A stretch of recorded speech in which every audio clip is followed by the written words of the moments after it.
நான் லண்டன் கிளம்புறேன். சிபி, நீ மட்டும் இங்க வரல. என்ன ஜானு, மிரட்டுறியா? வரலன்னா என்ன பண்ணுவ?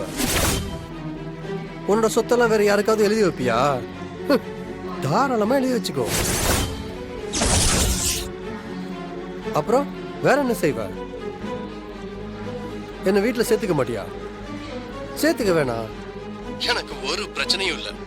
ஏன்னா நான் தான் திரும்பி வர போறது இல்லையே. எனக்கு உன் சொத்தும் வேணாம், இந்த குடும்பமும் வேணாம். ஐயோ, என்ன சொத்து வேண்டாம்னு சொல்றான். ஜானு, இனிமே எனக்கு பிடிச்ச வாழ்க்கைய நான் நிம்மதியா வாழ போறேன். பணத்தை பத்தி எனக்கு எந்த பிரச்சனையும் இல்லை, நான் சம்பாதிச்சுப்பேன். இப்ப எனக்கு ஃப்ரீடம் தான் பெருசு. பாய் பாய். இன்றே டவுன்லோட் செய்து உங்கள் ஃபேவரட் ஷோக்களை என்ஜாய் பண்ணுங்க.